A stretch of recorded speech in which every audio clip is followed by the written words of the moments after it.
Por que a língua muda tanto com o tempo? Para que a normatização da língua?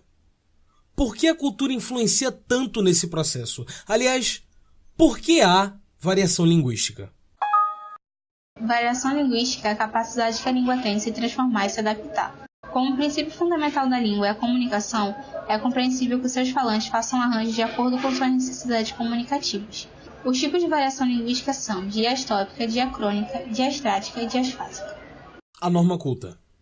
Às vezes, devido à forma que nos é ensinado a vida inteira em escolas, cursos e até mesmo em nosso dia a dia, acabamos desconsiderando o uso da língua em toda a sua extensão, como por exemplo, no uso das variações linguísticas, em seu uso informal, regional, social, e acabamos considerando apenas a norma culta como a forma correta de utilização da língua.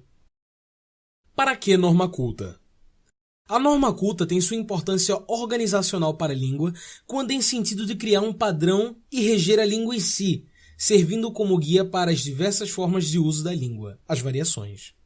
Apesar de servir como guia para a língua, o uso padrão indica também seriedade e formalidade, tornando-se normalmente um uso elitizado. Mas a partir do momento que desvalorizamos a variação da língua unicamente por não estar associada à norma culta, como quando dizemos que alguém falou errado, cometemos um grave erro. A língua não pode ser vista como objeto diático entre o certo e o errado, mas sim como um todo.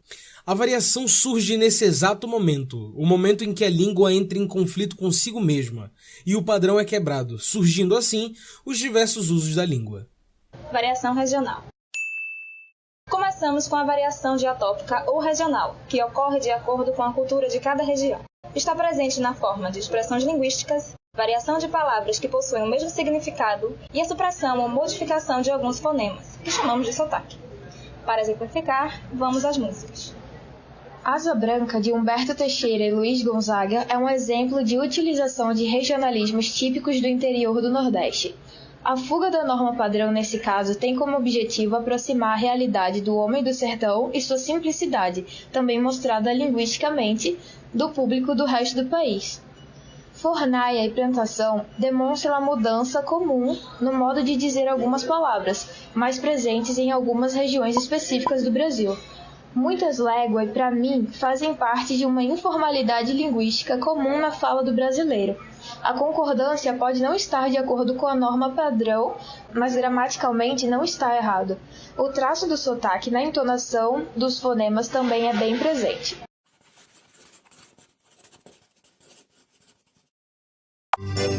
Que braseiro, que fornaia, nem um pé de plantação. No farta d'água perdi meu gado, morreu de sede meu alazão. Hoje longe muitas léguas, numa triste solidão. Espero a chuva cair de novo pra me voltar pro meu sertão. Espero a... Chapa. Chapa é uma música do cantor Emicida, que é paulista, e deixa claro seus próprios regionalismos em toda a música que faz. A maneira que ele usa a língua valida o uso dessa variação específica ao demonstrar textos especificamente conhecidos pelo grupo daquela determinada região. O que pode parecer complicado é entendido facilmente por determinado grupo regional e público-alvo para o qual ele se dirige. Na letra, pivetinho seria o mesmo que garotinho, e se fosse em Recife, por exemplo, o mesmo que boyzinho. Zica, no contexto, é o mesmo que muito bom, top, mas pode se referir a um mau agouro ou algo que não deu certo. Chapa, podepá e da hora são mais exemplos de gírias e expressões que corroboram com a mutabilidade do léxico linguístico, transformando o sentido denotativo e morfológico de tais palavras através de fatores socio-regionais. Faz eles reviver. Os pivete na rua diz assim: é tio, e aquele se calar que aqui ria com nós, cadê? Chapa, pode pá, tô feliz de te trombar, da hora. Mas deixa eu falar pra você, isso não se faz, se engana ao crer que ninguém te ame lá, todo mundo temendo o pior acontecer. Chapa. Variação diacrônica. A língua sofre transformações de todo tipo durante o tempo. Essa é a chamada variação diacrônica ou histórica. Sendo assim, é possível distinguir o português arcaico do português contemporâneo falado atualmente. Toda variação está presente tanto na língua falada como na língua escrita, o que inclui a ortografia.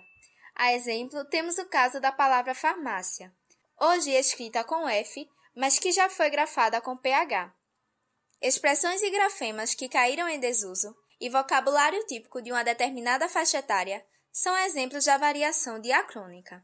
Fotografia, título da música de Paula Fernandes, é a tradução da palavra de origem grega fosgrafém.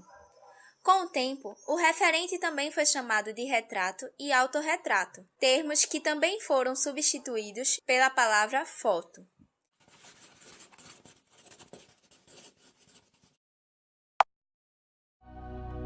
Você não sabe, mas eu tenho uma foto sua que eu fico olhando o tempo inteiro querendo você pra mim. Entrar nessa fotografia é tudo que eu queria pra poder te amar. Sentir o... Na música Selfie Poderosa, encontramos um estrangeirismo linguístico. A palavra inglesa selfie significa autorretrato. A tradução portuguesa entrou em desuso após a alta popularidade do termo selfie, o que demonstra a variação temporal, que ocorre quando há substituição de uma palavra por outra, geralmente mais curta. Agora eu sou mais eu, a bichinha lá em cima. Selfie com as amigas, hoje eu tô de bem comigo. Pose pro céu, faz pose pro céu. Cola em mim, eu sou linda como ninguém. A música brasileira acompanha as variações da língua portuguesa. As músicas dos anos 60, por exemplo, traziam gírias típicas daquela época. A linguagem utilizada nas músicas pode mudar conduzida pela linguagem falada no período em que a música está inserida. A música selfie emprega o termo já incorporado à linguagem atual, pois é uma música atual, que dialoga com a linguagem do público deste período. Variação diastrática, também chamada de variação social, está relacionada à idade, sexo e classe social. Make Love é uma música da Inês Brasil. Ela é escrita com português coloquial, possuindo gírias e sendo um funk. Ela deixa claro não só o grupo social da autora, como também do público-alvo. Baile de funk eu vou contigo, meu amor. Mas se for pra fazer guerra, não me chama que eu não tô. Make love é muito melhor, demorou. Meu gatinho, me dá 1000 beijinhos de linguinha. Se você não me linguar, hoje eu não vou te dar. Você sabe muito bem, como nós não tem ninguém, não tem ninguém, não tem ninguém. Ninguém, não tem. Autopsicografia é um poema do Fernando Pessoa, musicado por Tom Jobim. Assim como Make Love, o poema deixa claro o grupo social relacionado. O poeta é um fingidor, finge tão completamente que chega a fingir que é dor, a dor que de veras sente. E os que leem o que escreve na dor lida sentem bem. Não as duas que ele teve, mas só a que eles não têm. E assim nas calhas de roda gira entreter a razão, esse comboio de corda que se chama o coração. Sempre é bom lembrar que não estamos comparando culturas nem medindo seus valores. Cada um dos exemplos mostrados tem seu valor e representa diferentes realidades.